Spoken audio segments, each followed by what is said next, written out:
guys, welcome back to the channel, or welcome to another horror movie review. Tonight we're looking at a quite obscure British sci-fi horror that's just had a release from 88 Films called Prey. So before we actually get into anything, let's have a look at this release.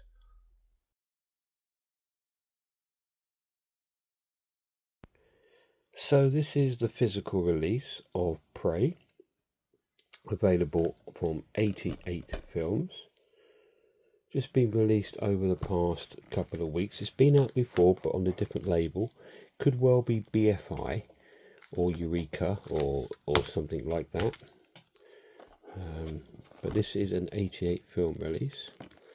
So we'll just get into the packaging and we'll have a look at the edition. So it comes with a nice textured slipcase with some great new artwork on there. Sleeve is the same. It says, "A carnal lust that defies earthly explanation. Prey." Let's have a look at the disc. So there's the disc. Reversible sleeve.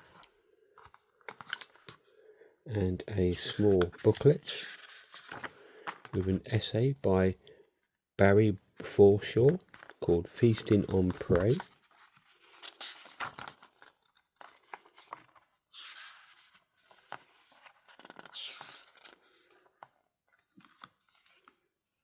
With again some nice artwork.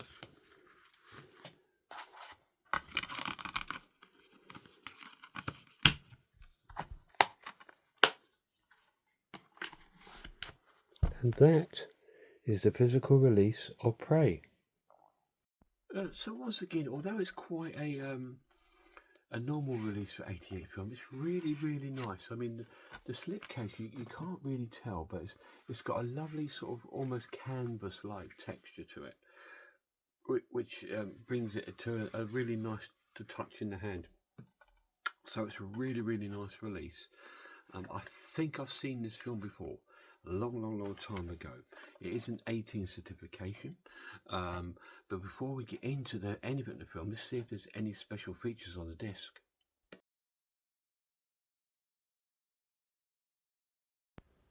So here we are at the main menu of Prey on 88 Films. Let's have a look to see if there is any special features on this disc. We have an audio commentary by Nathaniel Thompson and Troy Howarth. I have to say that they've set this out exactly like a Second Sight release, this screen and the way they've laid out the special features is exactly like a Second Sight release. Stephen Thrower on Prey, theatrical trailer, image gallery, and that is it. That is your special features on this release of Prey.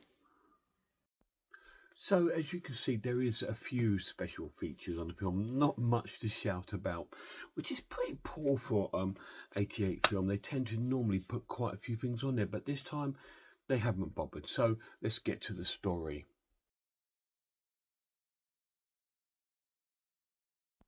So this little bizarre little British sci-fi horror film is about two gay lovers. We have Jessica, played by is it Glory Annan, and we have Josephine, who's played by Sally Faulkner, and they live in this kind of really lavished almost a state house in this massive grounds, and we sort of see them getting about their days. A very strange couple. Sally is very sort of dominant and sort of horrible, and Josephine or Joe, and Jessica is really quite sweet and sort of like I think she's sort of like easily persuaded by Josephine. Anyway, when we see the film starts, we see this couple in a car, sort of trying to sort of make out, and in the house, Jessica sees this blinding lights coming from the woods area and stuff like that. So they don't know what's going on. But It's a alien that's landed on Earth called Anders Anderson, played by Barry Stokes, and he is like this sort of shape-shifting kind of alien. It's shape-shifting. It's bizarre because he looks human, and in the next minute he'll have like the nose of a cat. It's very strange, but he finds the two making out in the car, and he ends up killing them both quite away at the beginning of the film.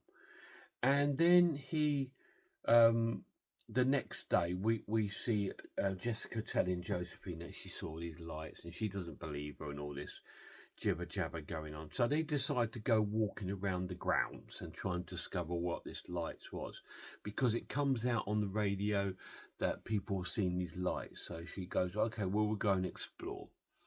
And while they're exploring, they see this other house, and there they see Anders standing outside, and they say, "Who are you here? You shouldn't be here. It's private property.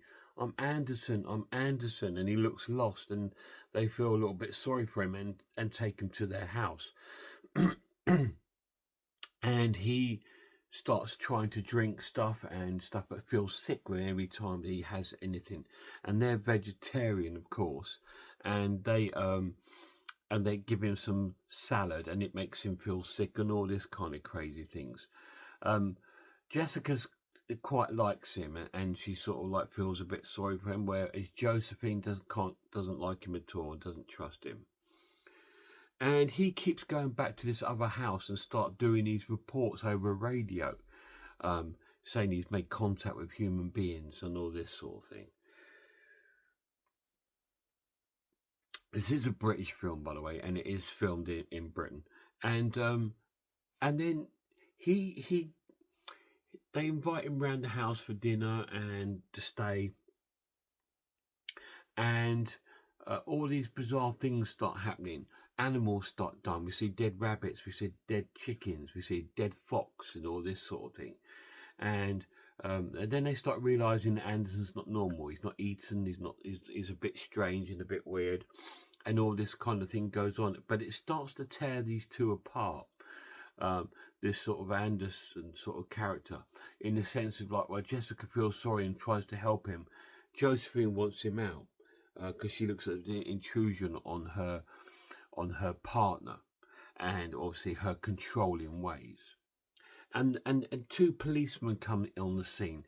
We've got two policemen played by Eddie Stacey and Jerry Crampton, and that's the whole cast.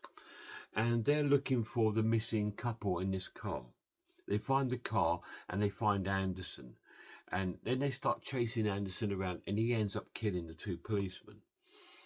And then we see the sort of like the story evolve round into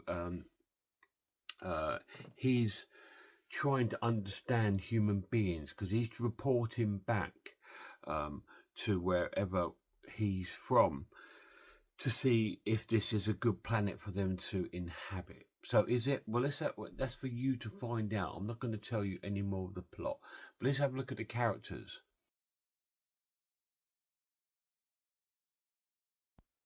The characters are completely cardboard. They're very, very poorly acted sort of film. It almost plays out like a BBC play for today. That kind of acting it's not a film quality of acting. It's very, very cardboard, very straightforward, off the script, overacted in places, especially by the two women. I mean, we get scenes where Jessica is screaming and screaming about. And we get Josephine, who overacts with her stroppiness and trying to come across as this dominant sort of women. And it doesn't work. It just doesn't work. The acting is really, really poor in the film. But let's get to the final verdict.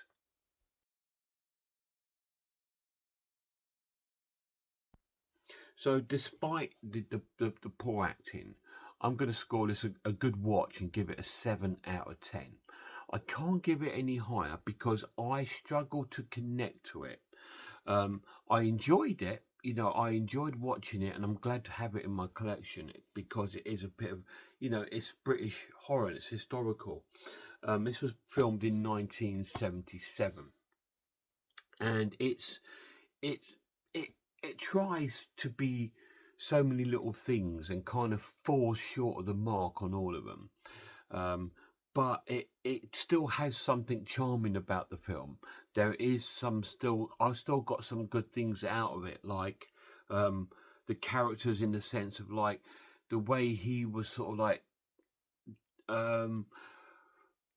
we can see how two different human beings were taken to this alien. Obviously they don't know he is.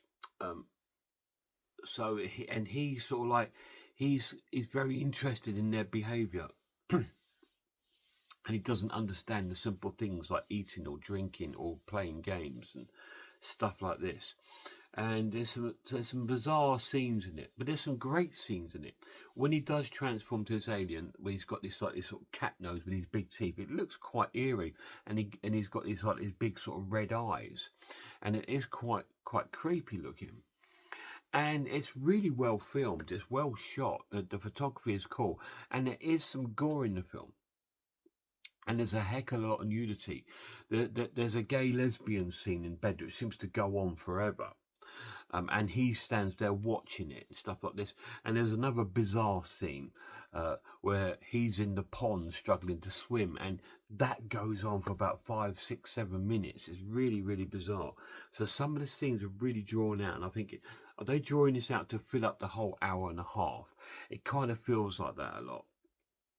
And I think I would have enjoyed it if the acting was a bit more on stellar. When I watched films like Symptoms, the other British film with Angela Pleasance, and that was so well acted and so convincing. I enjoyed it so much. It gripped me. Although nothing happened in the film, and stuff happened in this, but that gripped me more because of the characters. But this one, I just couldn't connect to it, which I'm a bit gutted for.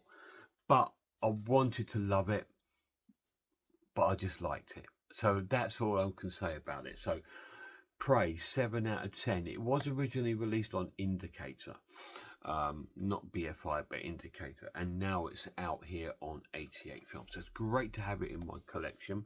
It is quite a nice edition. The pluses of the edition is the photography does look nice. It's a great transfer, apart from one thing, which I'm going to get to a negative in a minute.